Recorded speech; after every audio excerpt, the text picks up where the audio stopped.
So let's get started with our today's topic, that's operating system.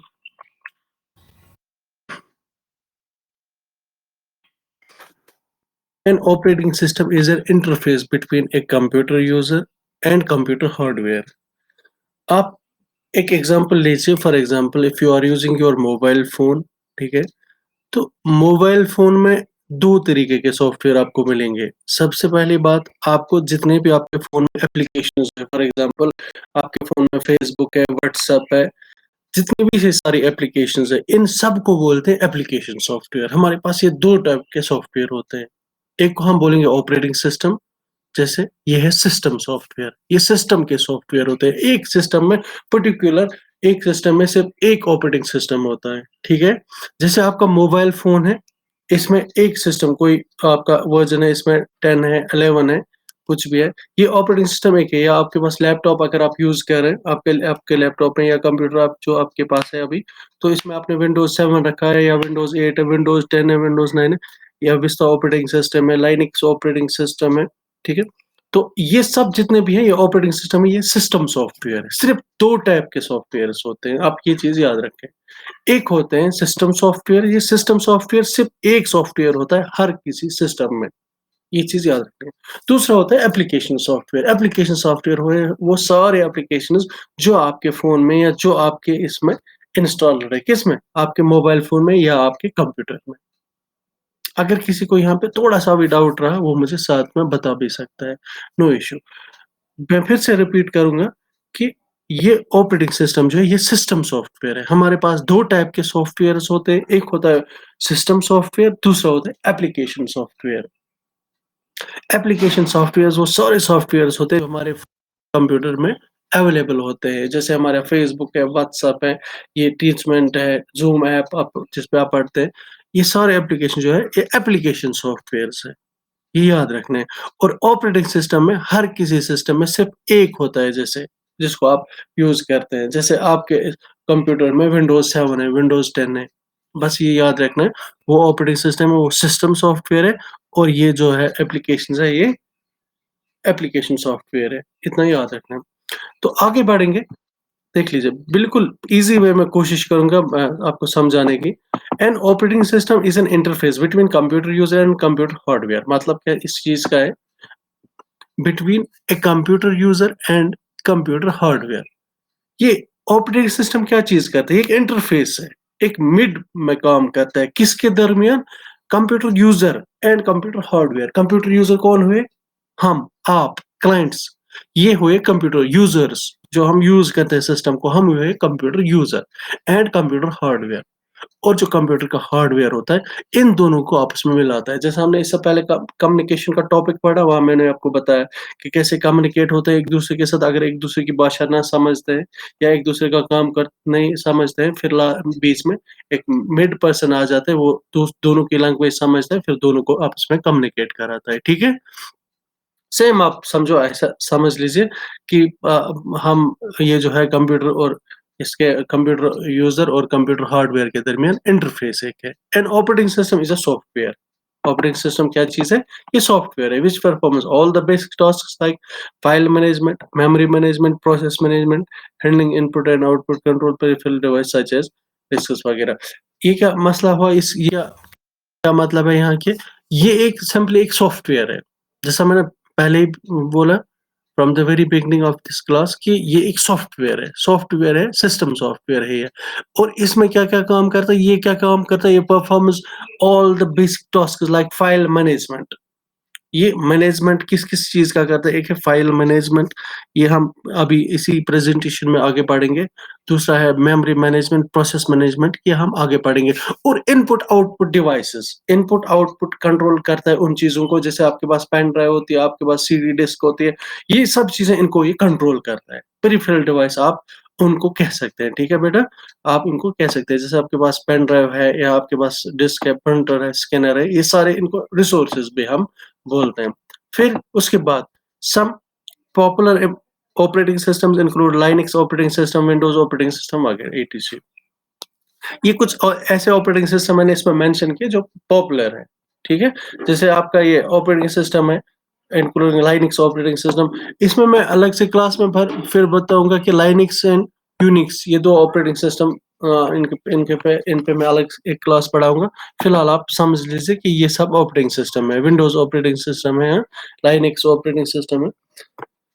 और next इसमें क्या चीज है, इसमें नेक्स्ट डेफिनेशन है थोड़ी मैंने ली इसमें, और कि an operating system is a program that acts an interface between the user and the computer hardware and controls the execution of all kinds of programs। जितने भी programs होते हैं उनको एग्जीक्यूट करता है कौन, ये ऑपरेटिंग सिस्टम। तो थोड़ा इसमें एक डायग्राम यहाँ पे है, आप इसको समझना। देख लीजिए, मैं कोशिश करूंगा आपको अच्छे से इसमें समझाने की। यहाँ से आप देख लीजिए, ये यूजर 1 है, यूजर 2 है, अप टू यूजर n। बहुत सारे यूजर, जैसे एक है यहाँ पे, 2 3 4 5 up to N user. N मतलब ये डिफाइन नहीं है। जहां पे भी आप, जैसे आप मैथ्स में पढ़ते हैं ए इक्वल टू एन, एन मतलब हुआ कि ये एन डिफाइंड नहीं है, ये कुछ भी हो सकता है, ये 10 भी हो सकते हैं, 20 भी हो सकते हैं, 50 भी हो सकते हैं। देन उसके बाद सॉफ्टवेयर है यहाँ पे मेंशन। मैंने यहाँ पे दोनों सॉफ्टवेयर आपको दिखाए हैं, जैसे सिस्टम सॉफ्टवेयर है और एप्लीकेशन सॉफ्टवेयर। ये चीज आप देख लीजिए यहाँ पे। ऑपरेटिंग सिस्टम में ऑपरेटिंग सिस्टम नीचे किस किस के साथ कंट्रोल कराता है, यहाँ पे यूजर को इंटरफेस कराता है, यहाँ नीचे हार्डवेयर के साथ। हार्डवेयर में क्या क्या चीज है, सीपीयू में, सीपीयू के अंदर रैम होती है, जैसे ऑपरेटिंग सिस्टम इनको कंट्रोल करवाता है।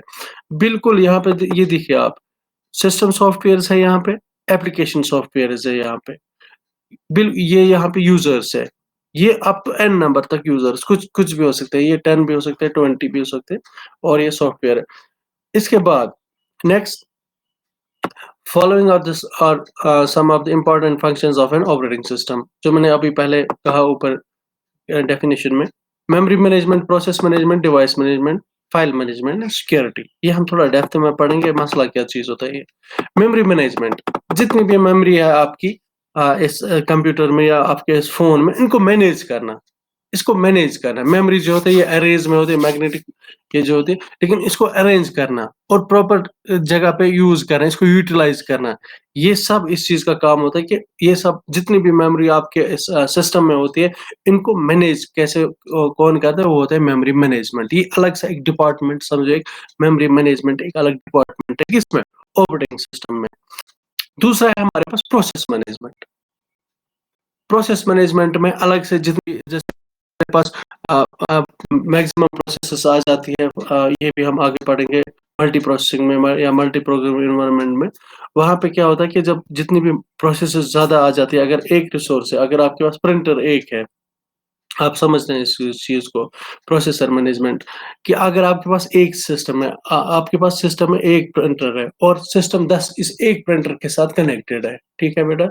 अगर आपके पास एक प्रिंटर है पूरी लैब में, लेकिन कंप्यूटर 10 उसके साथ कनेक्टेड है, इंटरकनेक्टेड है। अब 10 के 10 कंप्यूटर से एक ही साथ कमांड आई कि हमें ये प्रिंट करना है, तो वो क्या चीज करेगा, वो प्रोसेस मैनेजमेंट, प्रोसेसर जो मैनेजमेंट होता है वो शेड्यूलिंग करता है, उसके बाद उनको थोड़ा सा ट्रैफिक मैनेजमेंट करता है, वहां पे यहाँ क्यू में रखता है, पहले एक जाएगा, फिर उसके बाद दूसरा, फिर तीसरा, उनको अलग अलग से टर्न आ जाती है। नेक्स्ट है हमारे पास जैसे डिवाइस मैनेजमेंट। डिवाइस मैनेजमेंट सीधे यहाँ पे डिवाइस मैनेजमेंट आपको समझिए फैक्चुअल है कि जितनी भी आपके पास इनपुट आउटपुट ये डिवाइस होते हैं, जैसे पेन ड्राइव होती है आपके पास, या कोई भी चीज सिस्टम को लगाने की, कीबोर्ड है, माउस है, ये सब, इनको कंट्रोल कौन करता है, ये डिवाइस मैनेजमेंट। ये एक मैनेजमेंट डिपार्टमेंट अलग है जो सिर्फ डिवाइस को कंट्रोल करता है। इसी तरह हर एक चीज का पर्टिकुलर एक मैनेजमेंट है जो उस चीज को मैनेज करता है। ये देखिए, an operating system manage device communication via through their respective drivers. It does the following activities for device management. क्या क्या करता है, keep tracks of all devices program responsible for this task is known as the operating input output controller. और device decides which process gets the device when and for how much time। ये देखिए यहाँ पे बहुत important topic है और point है यहाँ पे, decides which process gets device and for how much time।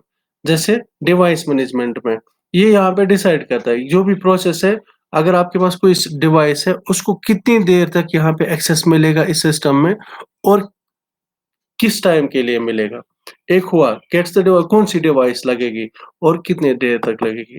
allocates the device in the efficient way, deallocates devices.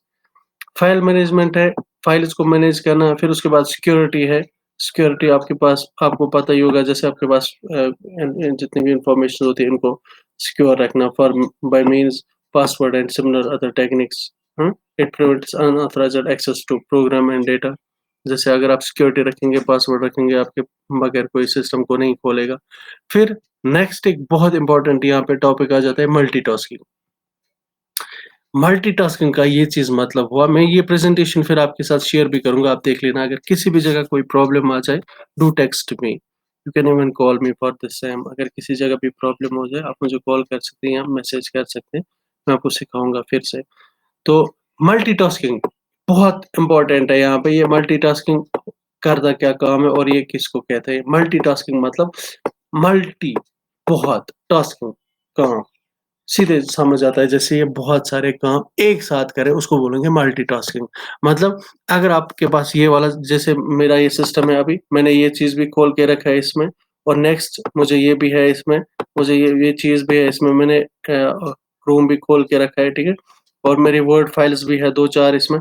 तो ये क्या चीज़ हुआ? ये टास्क्स, बहुत सारी टास्क्स एक साथ करना। जैसे ये कंप्यूटर मैं इस टाइम चला रहा हूँ, इसमें मैंने एक ये भी टास्क खोल के रखी है, पीडीएफ एक फाइल भी इसमें चल रही है, ये ऑरफो का। उसके बाद मैंने ये ऑपरेटिंग सिस्टम, उसके बाद मैंने ये भी चीज़ रखा है, ये क्रोम भी खोल के रखा है, या यहाँ से मैं अपना कंप्यूटर भी खोल सकता हूँ, हाँ? ऐसे भी जा सकता हूँ, जैसे अपने कंप्यूटर में भी जा सकता हूँ, मैं डेस्कटॉप चेक करूँ, कुछ चेक करूँ। ये सब चीज़ें समझो मल्टीटास्क्स है।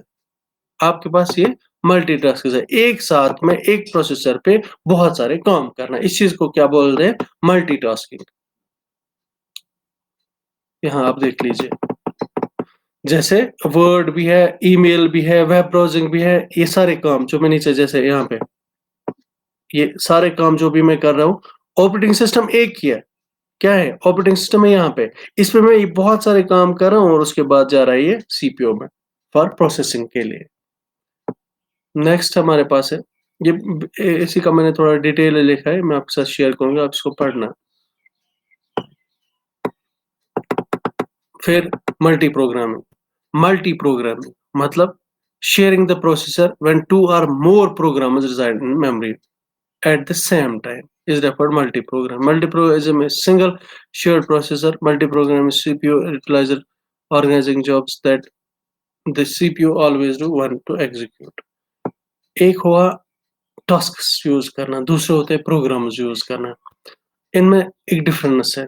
जैसे हमारे पास अगर मल्टी प्रोग्रामिंग है, बहुत सारे प्रोग्राम्स एक बार एग्जीक्यूट करना एक सिस्टम में, ऑपरेटिंग सिस्टम में। जैसे हमारे पास ये है, जॉब 1 है, जॉब 2 है, अप टू जॉब एन तक है। ये यहाँ पे एम्प्टी स्टेट, ये क्या यहाँ पे एक चीज होता है,